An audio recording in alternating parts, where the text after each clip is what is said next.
adoro esse tempo, né? Sem a chuva. A chuva atrapalha um pouquinho, mas o tempo é muito bom. Ontem tivemos realmente uma reunião muito agradável, a gente se divertiu muito, né? Tivemos uma peça, irmãos, assim, daquela de, né, quase hollywoodiana, né? Aquela peça, né, do traste. Amém. Então a gente tem se divertido, a gente tem louvado ao Senhor, a gente tem conversado muito sobre unção fresca nesses dias. E eu queria muito que você prestasse atenção, porque eu acredito que à medida em que nós vamos, eu tenho uma frase que me ajuda muito: você não vai além da luz que você tem. Você pode repetir isso comigo? Ninguém vai além da luz que tem. Então, se você está no escuro, você tem muita dificuldade, porque você não consegue entender para onde você está, ou para onde você está se movendo. Então, nós precisamos de uma luz para poder a gente determinar o caminho. Então, isso é uma coisa que eu entendo há muito tempo. Então, quando eu estava para decidir o título daquele último livro, Acerte o Alvo, isso veio muito forte no meu coração. A gente precisa ter um alvo, a gente precisa ter um entendimento, porque senão a gente não consegue estabelecer o caminho, as estratégias que vai nos conduzir àquele alvo. Então, querido, a Bíblia, ela está cheia desse entendimento, desse caminho, desse alvo, dos princípios para se chegar ao lugar. Então, Deus nos ensina qual é o alvo, ou qual é a boa luta, mas Deus também nos ensina o caminho que Ele tem para cada um de nós alcançarmos esse triunfo. Amém? Então, é importante que a gente entenda isso. A gente está falando sobre um ano de resgate, e nós estamos dando tema mês a mês, e esse mês nós estamos falando sobre unção, a unção fresca, uma unção para que a gente tenha a capacidade de passar por obstáculos, por situações que naturalmente nós não teríamos força para passar. E aí eu tenho falado o tempo todo que a unção, como diz lá em Isaías 61, né, o Espírito do Senhor está sobre mim, o Senhor me ungiu para fazer isso, para fazer aquilo outro. Ou seja, toda a unção liberada por Deus e sustentada na nossa vida está em alinhamento com a vontade de Deus. Então nós explicamos, já expliquei muito sobre isso, por que Deus protegeu Judá. Não tenho nem condição de repetir, porque senão vai mais um domingo sem eu avançar na palavra. Quarta-feira passada, o nosso tema é como tornar nossas orações realmente eficientes, eficazes. E aí nós conversamos sobre o que nós aprendemos com o Senhor, que oração eficaz, ela está alinhada com uma revelação da vontade de Deus. Você pode repetir isso comigo? Amém? Oração eficaz está sempre alinhada com a vontade de Deus. E aí nós aprendemos em 1 João 5:14, que essa confiança, diga, essa coragem, essa confiança nós temos. Se pedirmos alguma coisa segundo sua vontade, Ele fará. Então, aprendemos lá em 1 João 5,14 e aprendemos em João 5,19 o que Jesus fala sobre o segredo de ser sempre ouvido e ter a convicção de que o que diz tem resposta. Jesus disse aos que lhe interrogavam de onde vinha a sua autoridade, e Jesus disse lá em João 5,19, o Filho de si mesmo nada pode fazer, a não ser aquilo que vê o Pai fazendo, porque aquilo que o Pai está fazendo, o Filho coopera com o Pai, e daí vem a sua autoridade. Então nós temos aprendido que não é desejos do meu coração, porque o coração do homem é enganoso, mas são, querido, visões alinhadas com aquilo que Deus está projetando sobre a sua vida. E aí, eu terminei falando a respeito do caráter investidor de Deus. Diga comigo, caráter ou atributo investidor de Deus. Jesus, capítulo 15 de João, diz assim: o meu Pai é ele começa dizendo, eu sou a videira verdadeira. Por quê? Porque o plano anterior era que Israel fosse uma videira para as nações. Então Israel acabou se concentrando no seu próprio plano de vida, nos seus próprios anseios, a nação se voltou para si mesma e esqueceu do propósito superior, um propósito de fronteira maior, que era ser uma bênção para ser uma inspiração. E aí, como eles fracassaram, Jesus então veio e assume esse papel de se tornar uma nova videira para as nações. Então, onde Israel errou, Jesus assume. E para aí você vai entender, porque depois de ser batizado, Jesus é levado para o deserto para ser tentado pelo diabo. Quem levou Jesus para ser tentado, irmãos? Diga comigo, o Espírito Santo. Aí você vai dizer, mas o Espírito Santo vai levar alguém para ser treinado dessa forma? Sim, porque Deus tem um plano, e o plano não é fazer Jesus sofrer, é fazer Jesus vencer onde Israel errou. Então vamos repetir isso. Jesus precisava vencer onde Israel caiu. Aí ele tem Israel que passa 40 anos no deserto. Você pode repetir isso comigo? Eu não vou deixar você se distrair. 40 anos no deserto. E durante 40 anos, Israel murmurou de tudo. Você está dando um apoio moral, Célio, gostei. É isso aí, vamos junto nessa. E quando chegou na hora da virada de entrar na terra prometida, Israel não confiou em Deus. Então, o Espírito Santo disse, bom Jesus, se você vai tomar o lugar da videira que fracassou, você tem que começar vencendo onde a videira fracassada errou.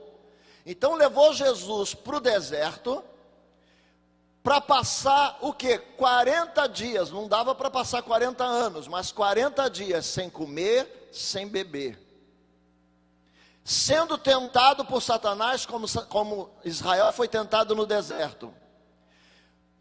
Quando Moisés, eu espero que eu não estou embolando você, estou fazendo duas preleções, aqui do Novo Testamento com Jesus e de Israel.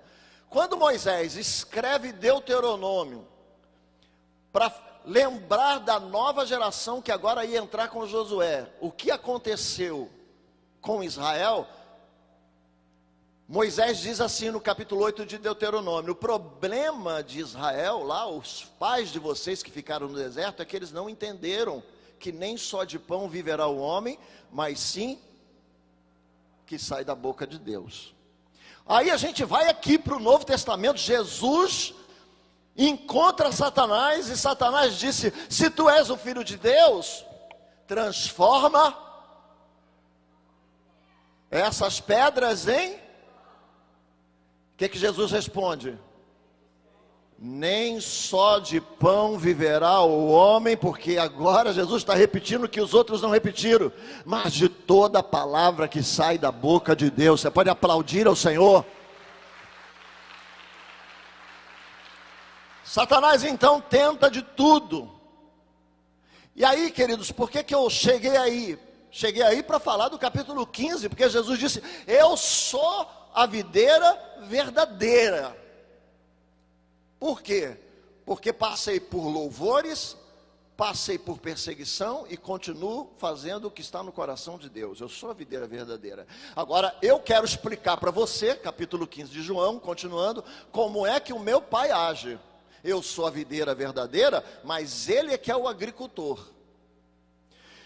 Toda vara que agora vem para mim e se coloca comigo para absorver de mim, que se converte e não dá fruto, não sou eu, o Pai, que é o agricultor, corta. Mas por que o Pai corta? Para que não atrapalhe aquelas varas que estão em mim e dão frutos. Porque uma vara indisposta a cooperar com Deus vai sugar tempo, recurso, atenção que deveriam ser enxertadas naquelas que estão dando fruto e glorificando o nome de Deus. Você pode até não gostar. Eu pensei que Deus, né, não fazia acepção. Não faz não. Ele dá oportunidade a todos do mesmo modo. Por isso, na prática, diga comigo, na prática, Jesus tinha 12 discípulos.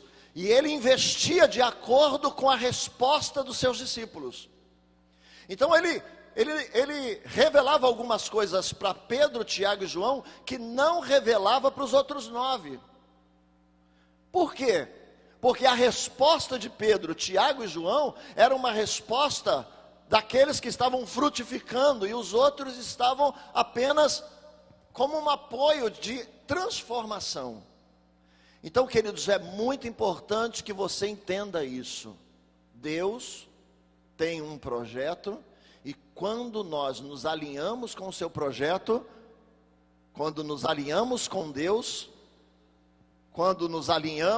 alinhamento com Deus ativa os recursos. Mas quando nos alinhamos com Deus, os recursos são ativados. Eu queria repetir isso com você. Quando nos alinhamos com Deus, os recursos são ativados. Você quer milagre? Pastor, eu vou para o monte. Pode ir. Não, pastor, eu vou fazer jejum de 40 dias. Beleza. Ótimo, não tem problema nenhum com jejum, nem com monte. O que mais que pode fazer? Eu vou dar um dízimo de 100 mil. Poxa, que bom. Mas isso vai resolver? Não, porque isso são apenas caminhos de quem já sabe, ou de quem já está no centro da vontade de Deus. Pode fazer essas coisas, porque elas entenderam. Eu vou dar um exemplo aqui prático na Bíblia. Havia um avivamento da igreja primitiva, amém? Todos reunidos no mesmo lugar, foram batizados, as pessoas começaram a se converter, e aí em cada casa eram reunidos os irmãos, e o Senhor trazia a salvação. Quando Barnabé, como é o nome dele, irmãos? Percebeu a vontade de Deus e o movimento de Deus, pegou uma terra que tinha na cidade de Chipre, vendeu, trouxe o recurso e disse para os apóstolos: investe, porque eu não quero que Deus pare de fazer o que está fazendo por causa de recurso. Pronto. Então ele fez um sacrifício, porque já há um movimento. Aí veio outro que ficou com inveja de toda a credibilidade que Barnabé recebeu, Ananias, e disse: vamos fazer a mesma coisa, porque isso vai chamar a atenção. E aí fizeram, mas o coração não estava no propósito. Combinaram de fazer o seguinte: não vamos fingir que a gente vendeu por um preço, porque aí a gente fica com o resto.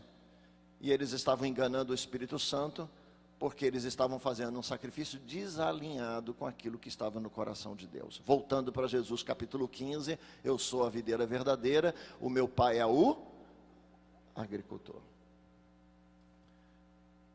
Essa semana Deus começou a ministrar muito no meu coração sobre isso. Eu estava conversando com uma irmã aqui, eu não vou dizer o nome dela, porque eu não tenho autorização para isso, e ela está aqui.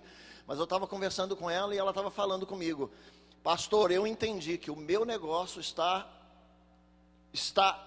intimamente ligado com o meu ministério, com eu ser um veículo de Deus para a vida das outras pessoas. Está intimamente ligado. Quando eu me desconecto e presto mais atenção no meu negócio do que nas coisas de Deus, há uma paralisia no meu negócio, mesmo que eu tenha feito todo o esforço por ele. Porque o que sustenta o meu negócio, o que traz a bênção, o que abre as portas, o que traz os clientes, não é o meu esforço, mas é a aprovação de Deus por alguém que está alinhado com ele. Agora hoje, eu quero te falar uma coisa. Esse Deus que é investidor, que nos abençoa porque nos ama, mas Ele nos traz recursos para que a obra de Deus em nós tenha sucesso. Esse Deus é tão poderoso que Ele pode injetar recursos na vida de pessoas que nem são seus servos, se essas pessoas de alguma forma favorecerem o reino. aí é um problema. Ou para nós, né? Porque você vê, e aqui eu vejo isso, irmão. Tem uma irmã que chegou para mim e disse: olha, a minha sócia me perguntou como é que ela faz para ser dizimista, como é que é esse negócio, para me explicar. De alguma forma ela aprendeu, ela entendeu, ela absorveu, ela capturou, ela creu que se ela cooperar com Deus, ela pode não receber a salvação, porque não aceitou Jesus, não recebeu, mas que ela vai receber recursos sobrenaturais. E eu estava orando essa semana sobre isso, e aí, como eu estou, irmãos, eu estou numa pegada de escrever o material, de filmar, de fazer slide, de tudo para poder os cursos estarem sendo colocados no tempo certo. E aí eu tenho lido muito o Antigo Testamento, e aí eu lembrei nada mais, nada menos do que Ciro. Ciro. Deus chama Ciro de servo, meu ungido. Mas eu estudei, você deve ter estudado também, Ciro nunca foi crente. Ciro nunca se converteu, nem conhecia Deus, nem sabia que Deus era bom, não estava nem aí. Mas Deus disse: ele é meu ungido, eu estou abrindo portas. Profetiza Isaías que eu vou abrir portas, vão se levantar fortalezas, eu vou destruir, eu vou abrir o caminho dele, eu vou preparar, vou dar a ele todos os recursos que estão escondidos. Aí tem gente que prega dizendo: Ciro, esse homem de Deus. Não, Ciro não é homem de Deus, não. Você está enganado. Ciro não era um homem de Deus. Ciro não se converteu na Pérsia e veio. É que no coração de Ciro, irmãos, havia uma política que ia favorecer, que Deus tinha colocado no coração dele, uma política, uma forma de agir, uma forma de avançar, que Deus tinha preparado para fazer algo que ele tinha preparado pelo povo dele. E é isso que eu quero falar com você nessa manhã. Não sei se você pode captar isso. É que Deus trabalha em várias frentes. Você pode repetir isso comigo? Deus trabalha em várias frentes. Então o que acontece, pastor? Deus manda seu povo para a Babilônia, corrigir seu povo, e de 70 anos vocês vão ficar lá e depois eu trago vocês de volta. O povo está lá na Babilônia, Deus está sustentando, Deus manda profetas, Daniel vai para lá, Sadraque, Mesaque, Abdinego, Deus vai mandar Esdra, Deus vai mandar Neemias, que faz parte já lá da Pérsia, Deus vai mandar Ezequiel para profetizar. Pronto, Deus está sustentando o povo na Babilônia 70 anos, para que eles não esqueçam da identidade deles. Porque todo o trabalho da Babilônia é para que eles esquecessem a identidade deles e se tornassem babilônicos, esquecessem que eram judeus. E Deus sustentou o povo na Babilônia. Diga, uma frente.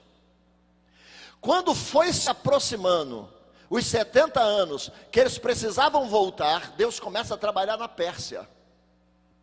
Então Deus trabalha na Babilônia, sustentando o povo, mandando o profeta dizer: tenham esperança, vocês são como vales de ossos secos, mas o Senhor está preparando uma forma de transformar esses ossos, de reuni-los, de trazê-los de cada canto, unir osso a osso, derramar sobre eles uma unção, dar um comando ao Espírito para que venha dos quatro cantos, e eles se levantarão como um grande exército de Deus. Deus está falando isso, trabalhando na Babilônia, e ao mesmo tempo Deus está lá na Pérsia. A Pérsia fica perto do Mar Cáspio, lá depois das montanhas de Zagro. E lá Deus está levantando um cara, filho de um rei, que está se levantando e colocou uma coisa no coração que talvez ele não saiba de onde veio. Quando eu conquistar uma terra, eu vou ser bom com as pessoas que estão lá. Eu vou abrir saúde e vou abrir portas para que essas pessoas possam voltar para suas terras, possam adorar seus deuses. Não é só os judeus. E Deus disse: esse cara está sendo preparado. esse cara é meu servo. E eu quero que você entenda que não é um servo como eu e você, mas é alguém a serviço. Seria estranho Deus chamar Satanás de meu servo, não seria? Mas Satanás também pode estar a serviço se Deus permitir. Você quer testar Jó? Vai lá, mas você não pode tocar na vida dele, que a vida dele me pertence.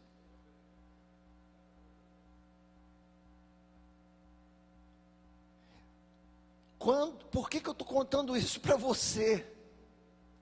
Bom, primeiro porque eu estou contando o contexto da Bíblia. Mas eu estou contando isso para você para que você entenda que os recursos não é para que você compre um Corolla, aprendendo o nome de carro, né? Para que você compre uma Land Rover. Estou aprendendo, de tanto ver, né? Mas é para que você cumpra um propósito. E aí eu queria que você abrisse a sua Bíblia em Isaías para a gente ler um pouquinho do chamado, desse chamado de Deus a Ciro. Isaías capítulo 45, versículo 1, versículo 4. Só para você entender. Pastor, então não preciso nem ser crente, né? É só ser dizimista, fiel. É bom você ser crente, porque depois seu dinheiro não vai conquistar a sua eternidade. Então é bom você ser crente. Pastor, posso ser crente e não ser generoso? Pode, mas vai viver uma vida muito miserável aqui, porque você não tem por que receber investimento se seu investimento só se transforma em vaidade, em coisa para você mesmo. É uma decisão, meu. É uma decisão. Não é isso? Uma das coisas que mais me impressionou nas viagens para Israel, pelo menos uma vez eu pude tomar um banho no Mar Morto. Eu e Márcia. Né? Um banho no Mar Morto, irmão, é um negócio terrível. Você não pode deixar a água cair nos seus olhos, né? Pingar, nada, porque é sal e enxofre puro. Você pega uma pedra, você se agarra a ela, deita na água e não afunda. Não tem peixe, não tem vida. Os judeus não gostam que digam que aquilo é o Mar Morto, porque dali eles tiram muitas coisas para a riqueza da nação. Mas a gente sabe que para a vida aquilo é morte. E por que é morte, pastor? Porque todas as águas do Jordão passam pela Galileia. Na Galileia tem o mar da Galileia, tem muita vida. Mas quando chega ali no Mar Salgado não tem nada. Por quê? Porque o Mar Salgado não flui para canto nenhum. Ele concentra tudo que recebe, todos os minerais, ali fica, está secando, e ali não tem vida, porque tudo é concentrado contra a vida. Então, se você só acumula, se você só quer bênção, se você quer ser abençoado, se você quer realmente viver uma vida só se importando com você, você pode ter muito dinheiro, mas será sempre um mar morto em direção a todas as pessoas que precisam de ajuda. Quantos estão entendendo? Ninguém vai querer nadar nas tuas águas, ninguém. Eu, pelo menos, não passo nem perto, porque você não sabe o valor que é fluir para a vida de outras pessoas. Então vamos lá. Mas não é o caso de Ciro. Ciro não é crente, mas ele quer fluir. Diga, Ciro não é crente, mas ele quer fluir. Ele disse, quando eu chegar e conquistar a Babilônia, vou mandar os judeus para casa. Vou dar recursos para eles construírem. Isso está no coração de Deus, porque casa com o que Deus já prometeu e no tempo em que Deus decidiu. Gente, que isso? É assim que Deus faz. Então vamos lá. Versículo 1. O Senhor ungiu Ciro como rei. Ele o pegou pela mão direita e lhe deu poder para conquistar nações e derrotar reis, para que Ciro entre nas cidades. O Senhor abre os portões e ninguém pode fechá-lo de novo. O Senhor Deus diz a Ciro, eu irei na sua frente e aplanarei as montanhas, arrebentarei portões de bronze, quebrarei as suas trancas de ferro, Eu lhe darei tesouro escondido, riquezas guardadas em lugares secretos, a fim de que você saiba que eu sou o Senhor, o Deus de Israel, que o chama pelo nome. Eu o estou chamando para que você ajude o povo de Israel, o meu povo escolhido, e embora você não me conheça, eu lhe dou o título de honra. Você pode aplaudir o Senhor, querido? Você não me conhece, disse o Senhor. Você não me conhece. Você nem sabe quem eu sou. E olha como eu te trato. Mas um dia você vai saber. Um dia você vai entender. Um dia a ficha vai cair. Mas agora você não sabe. E por que eu estou fazendo isso tudo por você? Não é por você. Tem gente, irmãos, que não entende isso. Nossa, como estou sendo abençoado. Nossa, a coisa está virando. Deus está te abençoando, tá? Mas eu só uma coisinha. Não é para te honrar, para você cantar o hino da vitória, não é? É porque Deus tem um propósito e encontrou em você um veículo. Pastor, mas e se eu for um avarento? Deus não vai investir num avarento. Porque não adianta, se Ele quer alcançar pessoas, se Ele quer alcançar um propósito, o que adianta ter um avarento que só acumula? Não adianta nada. Então por que Deus chama Ciro de servo? Porque Deus tem um propósito para Ciro que não é em Ciro, é em Israel. E aí que lindo. Quando você vai ler o livro de Esdra começa... Aliás, agora deixa eu fazer um pouquinho de marketing, começo de julho, a gente vai liberar o panorama bíblico. Todas essas introduções, falando de Ciro, da Assíria, falando da Babilônia, está tudo lá. Está tudo. Por que eu quis colocar tudo? Embora a gente ainda não tenha feito geografia bíblica ainda vai ser ainda lá para o final do ano.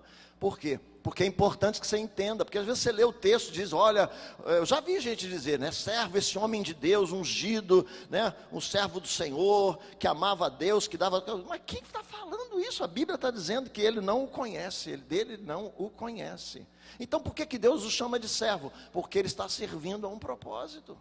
E por que Deus escolheu ele? Porque ele tem uma mentalidade de abençoar, ele tem uma política externa de chegar, diferente da Babilônia e da Síria, liberar o povo. E aí Esdra logo começa, diz, no primeiro ano de Ciro, ele mandou o povo de volta para Jerusalém, com recursos para construir o seu templo. Fantástico isso. E quem Jesus chama? Quem Jesus sabe que tem capacidade de fluir. Então eu queria que você guardasse isso no seu coração, porque é o segredo, o meu alinhamento trará unção para avançar. Você pode repetir isso? O meu alinhamento trará unção, o meu alinhamento trará unção para avançar. Você pode aplaudir ao Senhor, querido? Aleluia! Deus chama Josué e diz para Josué, Josué, presta atenção. Eu tenho um chamado para você. Eu tenho algo para você fazer. E enquanto você estiver fazendo, meditando na minha palavra de dia e de noite, ninguém te resistirá no teu caminho, ninguém. Não temas. Seja corajoso. Não te mandei eu. Não sou eu que te chamei para isso? Isso não é algo que eu coloquei no meu coração? Deixa eu dizer uma coisa para você. Eu já contei isso aqui, que alguns anos atrás, eu e Márcia, nós estávamos em Chicago, nos Estados Unidos, num culto da Christian Life. E aí a gente foi... Tinha uma plaquinha lá, essa semana eu achei a foto, eu estou reativando as minhas redes sociais por causa dos cursos e tal, todo o mistério, e achei uma foto do culto, lá na Christian Life em Chicago, botei a foto lá no negócio do perfil de foto, eu não entendo ainda muito não, mas vou entender. Naquele dia tinha um profeta, e é engraçado, porque lá aquela igreja dividia... pastores, apóstolos, mestres, profetas, evangelistas e tal, e naquele dia quem ia pregar era um profeta, Eu achei a coisa mais interessante do mundo, Como é que prega um profeta? né? Fiquei muito curioso, né? Que eu sei como é que prega, mas como é que prega um profeta? Ele prega diferente, ele não prega, ele prega, daqui a pouco ele para, te aponta, né? Como é que prega um profeta? E como é que é a cara de um profeta? Profeta bíblico eu sei. Profeta bíblico pega a palavra de Deus, enche o coração, profeta bíblico, coração, olha para o estado atual do lugar para onde Deus está enviando, pega essa palavra e transmite, dando mesmo uma paulada. Muitas vezes os profetas usam símbolos, muitas vezes metáforas, mas eles não ficam por aí como vidente. Vai acontecer um eclipse lunar mês que vem. Não é por aí. Eles são profetas de pegar a palavra, encarar, botar o dedo na cara do rei e dizer assim: eu quero dizer para você, você está em pecado, você estou vendo aqui injustiça social, pronto. E aí eu fiquei curioso. E aí eu botei lá no meu perfil do Facebook lá a foto da placa, né? Do culto que ia ter um profeta pregando. Aí eu fui, todo bobinho lá, né? Assistindo lá o profeta, aquela coisa toda e tal. E o profeta começa a falar inglês muito rápido, eu não entendo nem o inglês devagar, então eu estou imaginando rápido, né? Todo mundo dizendo amém e tal, até que o profeta vira para mim, para Márcia, sai do lugar dele e vem. Ele vem para o meu lado. Eu falei, como? Né? E eu fingi que não via assim e tal, tentando disfarçar, mas estou vendo ele vindo, né? Meus irmãos, aí ele começa. Holy. E a igreja, amém. Aí pronto, foi um negócio maravilhoso, né? Esfregava a cabeça da gente, aquela coisa toda. E eu, aleluia, oh, glória, que eu não sabia nem como responder, irmãos. Essas coisas acontecem muito direto, irmão. Eu acho que Deus se diverte. E tá lá, e tá todo mundo, a igreja ficou já de pé, né? E tal, já houve um mistério, mas só era comigo e com Márcia. Nada, não sei, nem entendi nada, não sei lá como está falando. Não, só sei que era bom, porque todo mundo estava dando aleluia, né? Se fosse ruim, o pessoal dizia, oh, mercy, oh, good, my God, sei lá. O pastor Anderson fala inglês bem, né?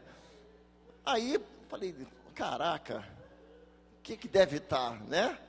Será que Deus está mandando o pastor me dar uma Land Rover e levar para o Brasil, uma coisa assim? Ou... Não foi não, até hoje eu estou com o meu mesmo. Mas aí tudo bem. Aí um casal de amigos, né? Pastor Helder e a Toalha. Eu sempre chamava ela de Toalha. Toalha, vem cá, deixa eu te falar. Ela era Toalha. April, Toalha. Aí eu falei assim, aí eu fui no carro, aí tal, eles me trouxeram lá para o lugar onde eu estava hospedado e tal, aí ela está só esperando eu falar. Aí eu falei assim, negócio foi bom, né? Ela falou, você não entendeu nada, né? Eu falei, não entendi não. Ela disse, tá. Aí ela me mostrou um CD. Ela me mostrou um CD. Aí ela falou, sabe o que é isso aqui? Eu falei, não, isso aqui eu pedi ao pessoal da mídia para me dar a pregação em CD. E eu vou traduzir para você. Mas eu já vou te dizendo o que Deus prometeu. E por que foi para você e para ela. O Senhor falou que você nunca terá problemas de finanças. Mas para você ficar tranquilo, porque não é para você. Falei, então assim, eu vou ter dinheiro, mas Deus vai te tomar. Ela falou, entendeu bem. Deus está dizendo que você é confiável, que Ele pode te dar dinheiro, mas não é para você. Mas nunca vai deixar você mal. E aí ela foi, aí depois acho que eu mandei o CD para a Thaís, eu não sei se a Thaís está aí. Thaís está aí. Você lembra daquele CD? Thaís, não é possível que eu não vou ficar com nada. Vê se tu traduz aí.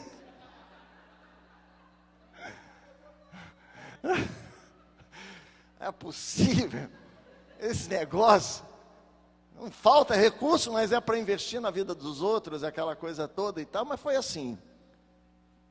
Precisa estar alinhado para ter recursos. Então não é, querido... É o que Deus está dizendo para Josué, eu estou te chamando, ninguém vai se sustentar diante de ti, você vai, mas não é por sua causa, embora eu te amo. Eu te amo também, mas não é por sua causa. Só que enquanto você me serve, eu cuido de você. E o que eu recebi foi exatamente isso. Deus dizendo, eu cuido de você, mas eu vou te dar, para que você possa abençoar. Então, queridos, eu entendi isso de uma forma muito clara. Pessoas que têm medo de serem fiéis e generosos, elas vão continuar sempre pobres. Se não pobres, porque juntou e conseguiu juntar muito dinheiro e não usufrui, ou elas sempre estarão pobres das experiências delas com Deus. Sempre. E aí Deus vem me provando muitas vezes. Muitas vezes. Eu não tenho tempo para a gente falar a respeito de tudo que a gente já viveu e está vivendo. Eu vou dar um exemplo aqui para encerrar, depois de noite eu vou continuar. Eu não estou dando nem chance para os pastores pregar, porque assim, eu estou ainda, né, com tudo que eu recebi, desde o começo, eu ainda estou soltando um pouquinho, né? Mas domingo que vem eu vou liberar para os pastores pregarem também. Mas é que não está dando para terminar. Mas deixa eu dizer a experiência que eu tive. Em maio, junho, perdão, bem antes, fevereiro do ano passado, Deus me deu uma palavra, depois de uma conversa que eu tive com o Ivan. Olha, conversando com o Ivan, a gente orou e eu senti que Deus estava ministrando no meu coração, que era tempo de preparar essa igreja na palavra para a colheita. E aí foi quando eu comecei a me preparar, a me organizar. A partir do momento em que eu recebi a revelação e disse, vou fazer isso, Senhor. Apesar de todo o projeto da igreja, de tudo que tem que ocupa o tempo todo, que tem que ministrar, que tem que fazer reunião, eu vou fazer isso. A partir dali, as portas começaram a se abrir para mim de uma forma incrível. Incrível, irmãos.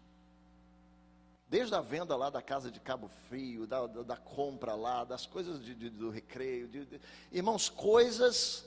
E se você disser assim, e aí pastor, você está se divertindo muito? Não, estou trabalhando muito. Quinta-feira eu acordei 2:55 da manhã. Eu falei, já dá para me acordar, 2:55. Tirei aquela soneca e tal, acordei bem sem sono nenhum, tomei um banho gelado, tomei um café, era 3 horas, e eu falei, vou começar. Deixa eu dizer para você, quando você se alinha, as portas se abrem. Quando você se alinha, as portas se abrem, né? Só que assim, Deus fez tanto, né, que aí já Neemias casou, Lucas, né, já teve Sarinha, depois Neemias já casou um ano, né, menos de um ano, né, já nasceu já a Liz, aí fez ontem 1 ano, né? Aí eu falei, o presente de casamento de vocês de 1 ano já está aí no braço, né? O movimento ficou grande, muita coisa ao mesmo tempo, mas eu posso dizer para você, irmãos, nada ficou difícil, mas você sabe disso, nada ficou difícil, as portas foram se abrindo, as coisas foram acontecendo, Deus foi, irmãos, assim, é incrível, eu vou encerrar aqui, porque nós já passamos um momento, mas é incrível quando você se alinha, é incrível como as coisas acontecem.